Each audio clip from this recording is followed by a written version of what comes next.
everybody, this is your host Gabriel Phoenix, and man, we got something for you. It's gonna be another action-packed video, and we gotta go going now. Before we're gonna do anything, that's right, hit it, play the video.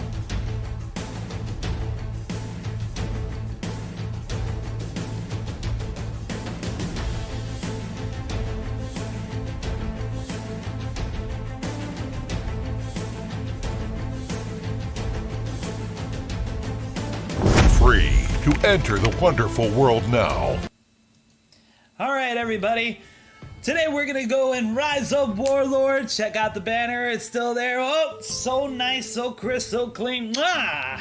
Today we're gonna teach you about how to siege and rise up Warlord, how to be the best. As you can see, Yorick took another city. We took the Fuskosad.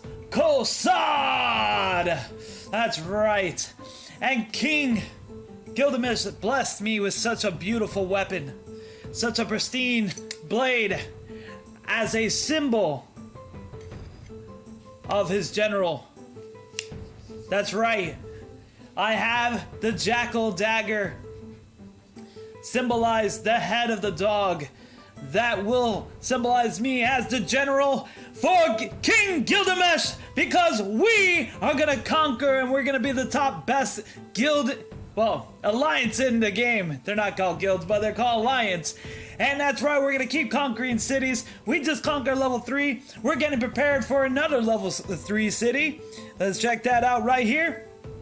And we're more than ready to conquer this and be able to get it done. And now we're not gonna stop there, folks. We're gonna take Alexander, and then we're gonna go in the Black Gate, the Black Pearl Gate, get into the West Atlantis, and we're gonna conquer forward until we get to Olympus, and we're gonna conquer Pantheon, and we're gonna go for the go! And we're gonna fight all the way there, because that's what it's about, and that's what this video is about. How to siege, how to capture cities, how to do the best you can, and what to do when you can't siege. Well, if you cannot join a siege party because you're too weak, or you're not strong enough, best thing you do is click on your map here. Look for these icons. You have these circles that are solid white, which are gonna be your cities. If you cannot able to provide a siege for there, what you're gonna do is you're gonna go to these cities here, and you're gonna go to your base, wherever it is, your ally or your base, create a path there, walk all the way there, and make that path solid. That's exactly what you're gonna do. You're gonna go in there, get in there, make a path, so that way the people who are doing the city fights are gonna be able to have a good time and a fast time getting in there. Another thing you need to do is help your cities unlock docks. It doesn't take a lot of manpower to unlock those docks. You only need about a 4-man squad, at least level 20 on each side. Go in there, conquer that, have full max capacity of 2,500 men. That's what it should be, about 2,500 men or 3,000 units when you're level 20. And get in there, conquer that, help out. You have a 4-man team. If they're all level 20, you can do, if you reach level 7, it's able to train and get those units out there preparing for battle, so you can do it! So, if you are part of the city capturing team, how to siege, how to look for, if you can't build the siege units, what to do. Don't worry there, my friends. We're going to be able to teach you some good siege tips. So let's dive right into it. So let's go back to my main building here and prepare. So we have King Gilgamesh himself. Man, this guy's incredible. He weighs, I have given him the power of Excalibur. Right there, he has the power of Excalibur. He is a monster defender. Counter-attacking, just boom, boom, double the damage, and he can't be stopped because he's healing. I'm going to be powering up as well. He's going to be doing so amazing. It's going to spin all our heads, and he's going to wipe out those cities, and I can't wait to keep leveling him up till he gets to level 50, and he's going to be my main general. I said this before, I got a nice little surprise for everybody on his third skill, because I'm going to make him into a monster where he can even compete against legends, because this guy knows his stuff and he knows how to get in there and drill it. Look at the defense of that. 198, talking about some serious thing. The reason why I'm showing also King Gilgamesh, not only because he is the ruler of Uruk and he is our proud and mighty king, because he also has something called an S tier siege. Right here, you'll see that he has his siege as an S tier. This is very important. You only want to bring S and A tiers to a siege party. How can you figure out what to do when you go to a siege? How do you figure out damage? Well, when you go to a team here, I have, of course, Gilgamesh on the spear team because he's actually set to wipe out Garrison's troops when you have a city. Each city, when we're going to go back here, we're going to look at this really quick so I can show you in detail. You're going to go to your city here, and it's going to tell you here, hey, this city has a garrison of 12,000 men times 10, and then it has a city garrison of 1,500. So when you're going to go in there and you're going to attack, of course, you wouldn't do this by yourself. You need to clear out all the cities. That's why you're going to bring your allies here. But you're going to look at it and it has 7,000 HP if you want to consider that. So you're going to go to your team. You're going to go back to your team and like, okay, I need to do 7,000 damage to the city. How much damage can I do? You're going to click on your team here. And right here on the siege, it says 136. Now, that's not 136 damage per hit. No.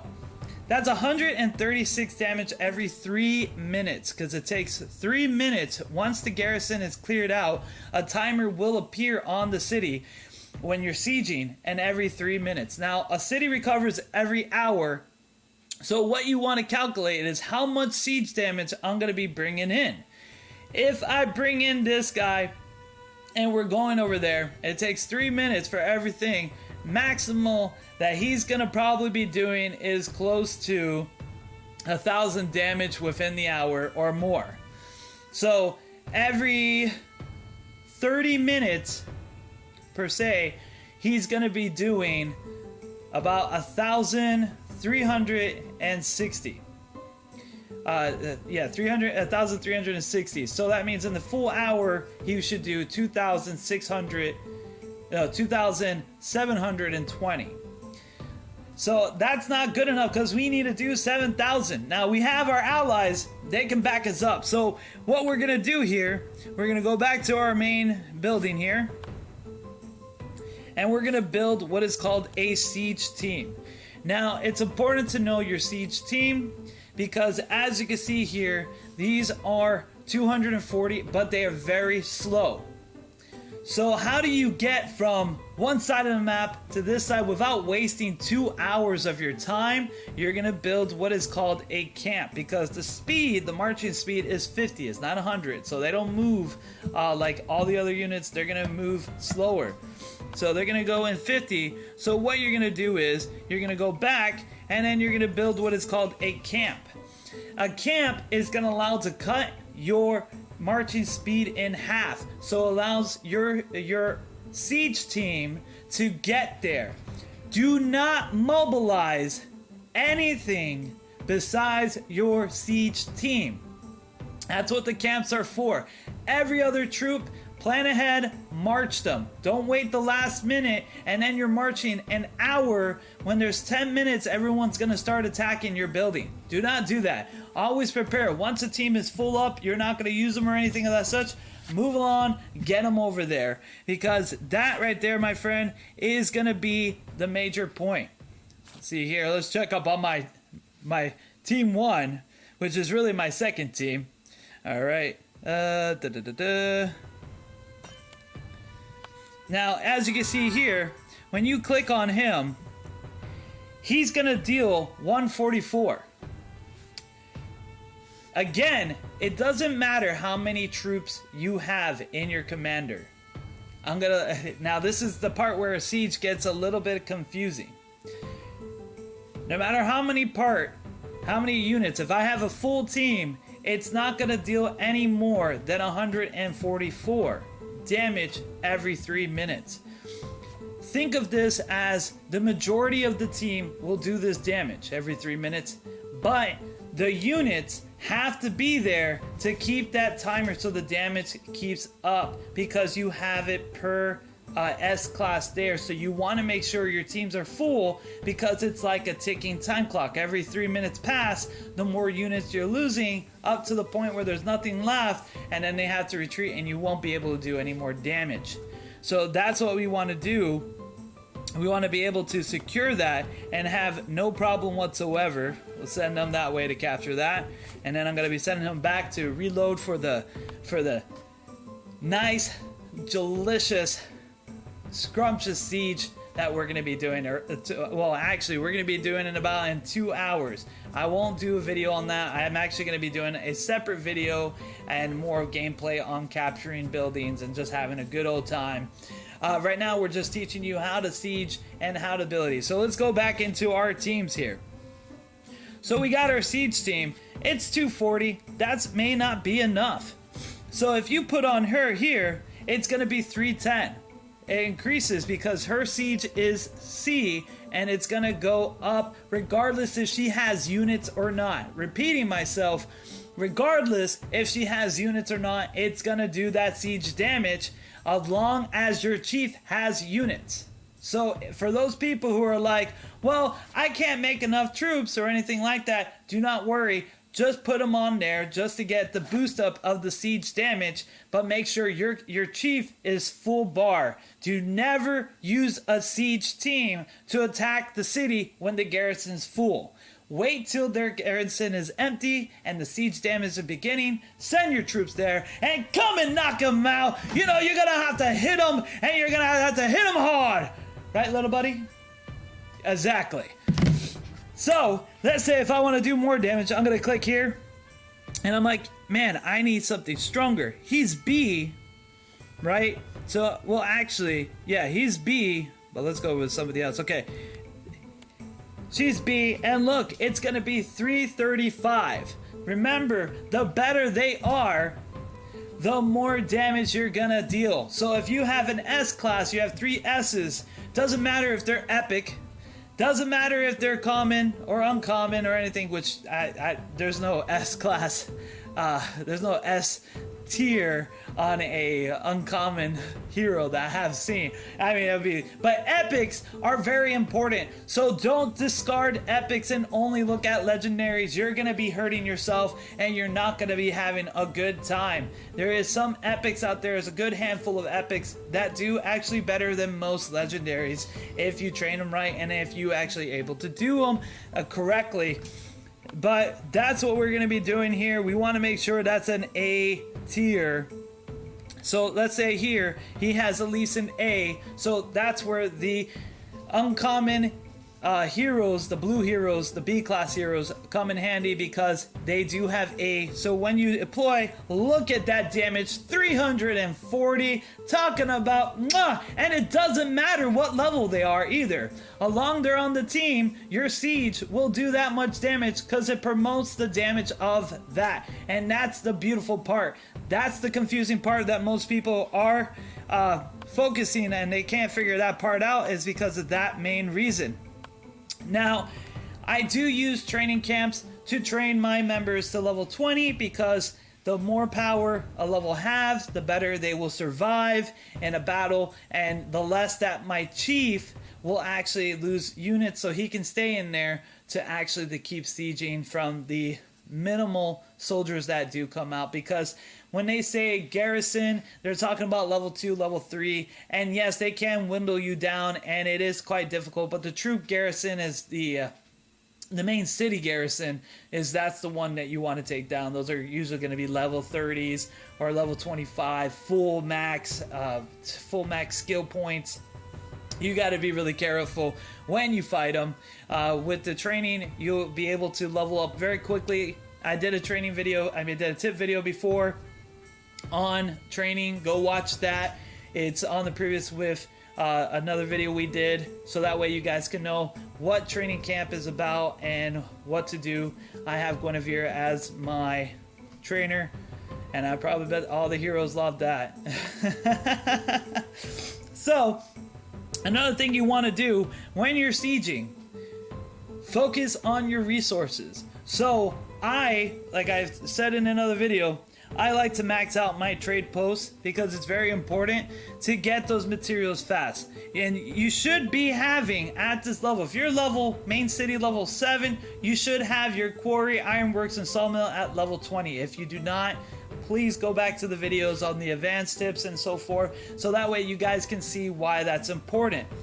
So when you're building a unit to actually get into siege and you want to build more soldiers quicker, you're gonna go into here because your main focus right now is not building your base, it's actually units. So you're gonna go take all your stone into food because you're not gonna use your stone because you need to produce X amount of soldiers really quick.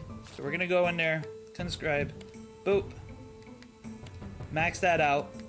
And there you go. And within 1 hour or 2 hours max, sometimes if you do all the way full up, it'll be like 3 hours. But no more than that, you'll be perfectly fine. The units will still do just as much. Now, I will say this. Bows are the weakest when it comes to siege powers. They don't do a lot of damage.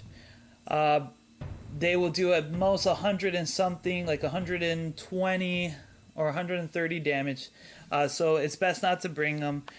Bring your spears because 130 would still do right there. And then your cavalry will do the second damage. Sometimes you don't have a choice. Your main units are like that. You need to wipe it out. Do not worry. Keep them up. You want to have your 300 here on your siege team. Once Thanos is done here on training, I'm going to switch him over to there, get a big boost and get up to 340 damage. So that means every 3 minutes is 340. So every 30 minutes will be a maximum whopping 3,500, which is half of what that city is. So that's why I'm saying, folks, it's very important to do that. It's very important to capture those cities so you will be able to hold on in there, get in there, and be able to do that. It's very important to get your units and understand why it's important to have S tiers and A tiers when it comes to spears, bows, cavalry, shields, and siege, because that's what's going to help you win those maps. Nothing else is going to help you win, but the pure strength of your will and hoping that you make it, and you're like, winner, winner, chicken dinner, winner, winner, chicken dinner, winner, winner, I lost because I ate dog meat. For those who get the joke, kudos to you. Right? Right. Okay. Don't worry, it talks to me at night. Oh, you say, the enemy Vikings are not my enemy? What is that? Oh, the Asians Oriental! They're forming a bond with Greece? Oh, I think I need to talk with the Vikings. It's time to cooperate. Anyways, don't mind me. So, anyways, that's what we're going to be doing here. That's how you're going to be able to siege. You're going to do a lot of great things. Now, when you do go into the cities, right here, you're going to be able to send the troops in. Do not send your siege until you see the sieging begin. You'll notice the sieging begin because on this side right here where you see the armies, it's going to show a little siege weapon. That means it's free to go. Send your siege team in there. Keep hitting, because once the siege is in there, you don't have to worry because that means you're going to be free to do whatever is necessary to get in there and throw down and destroy everything in your path. And that's what I got to say on that. That's very simple on that. Now, it's important to capture cities, especially with your alliance, because you're going to get everybody, your whole alliance, are going to be able to get additional benefits. Like, you're going to get extra food, wood, stone, iron for capturing that. And everybody else who do it. Now, what's great about this, when you do capture it, let's see here.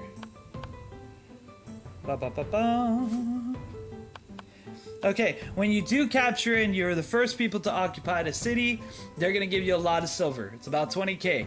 Another thing is, they're going to give you tons of food, wood, stone, and iron. That's going to restore it up right away to get in there. You're going to be really happy when you do that. A lot of people are going to be going and they're going to be just pushing. You want to be able to get that going, especially when events are playing around. Now, these special events are very important for you as a person to keep playing, because you have these events called God Wars or stuff like that, where every time you capture a city, depending on the level of the city, you will be able to get these points. And if you get 3 points, well, guess what? For all members on your alliance, they will get 3,000 gold. Let's say this again. 3,000 gold. That's almost $100 deal. So it's very important. And if you have another one that's Alliance Struggle, and you're doing great, and you're going in there and you're doing the best you can, you're capturing those cities, you're boosting your Alliance rank, guess what? You have a possibility of getting another 1,200 right there.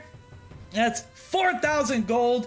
That's definitely a well worth buy. It's close to $100. You can't complain. Especially if you have these self-person where you're going like this. Now, I will be getting my top gold for that, because my rank, I'm in the top 30. Now, I could be in the top 5, but somebody has to pave the roads and start digging them, because your allies are so lazy sometimes, and as a leader, you're going to just have to pick up that shovel and make the pavements. Yes, you're going to sacrifice your personal rank, and you're going to just have to capture a lot of like nothingness, so that way you can get to the point, delete them, nothing, and get to the point and do paths. But it's going to be worth it. But I kindly have to tell you people, if you cannot join a city fight, please make paths to other cities. Just because you can't make it to that fight, there's gonna be tons and way more cities for you to conquer. And it is very important that you do that, because once you get into West Atlantis and East Atlantis, it's gonna get crazy, and you're gonna need everything you have to get in there, and battles are just amazing. We're going to be doing more content on that later on. But when you go to your alliance, we are number 4, so we're guaranteed gold no matter what. But we are definitely going to be taking number 3 and coming after you, Purgatory, Greece. We're coming after your spot. Now, the Vikings are a little bit ahead of time. They almost have over 10,000 points. It's going to take some time. They are in the 61 membership. We're right now 52, but we're working there. It did take some time, and I got to apologize. It took me a little time to get this video out. But we had a fuse with Frostmourne, another Egyptian alliance, merged with us, and it was very confusing at first. We had to decide what direction we were going to go, where we're going to go, who we're going to take in, who we're not going to take in, and it took a little time for discussing, but we managed to get in there. We're going to be managed to capturing more cities. I think we're going to do excellent, and I think this is going to be wonderful. I'm very proud of all my members for doing the sieges, for capturing, for listening. You know, it took a lot. We had to negotiate, and this is for you alliance leaders who are having trouble. Try to organize, talk with people, set about 2 different leaders to schedule your siege, constantly reminding everybody, and be strict. If you see somebody in your alliance Now we just got a whole bunch of new players, so I gotta be careful because I did kick out some players who recently joined, and I was like, oh, I didn't realize it. For the developers, please put in a last login timer on this so that way we can see who's not contributing and hasn't been on for a while. It's a little difficult to tell. So when you go here, Alliance members, you can see there's 000. These three, these are new members though for me, but these three right here, they haven't done anything. And the people right here that are slowly here, they are doing very little. So in a couple of days, if I don't see their influence level of the their contributing level to my alliance, I have to let them go. Because we cannot handle with people who are inactive, because we're trying to lead to the #1, because it's all about your guild being better than others and your alliance. I said guild again, but it's your alliance. Come on, Gabriel, get it. It's alliance. Get your alliance out there and be the best that you can be. Be the best. Do the best. Be the best general you can be. And you members out there, do the best you can. Make your alliance proud. Don't be the person that is holding them back. You hear me? Don't be that person. No. Be stronger. Help out. Make pass. If you can't attack city, make the pass so that way you can be more city. Okay. Fucking Gilgamesh! Ah! Such a beautiful blade too. Ah. You know, it just so people can see that real clear right there. It was a gift from Gilgamesh to me.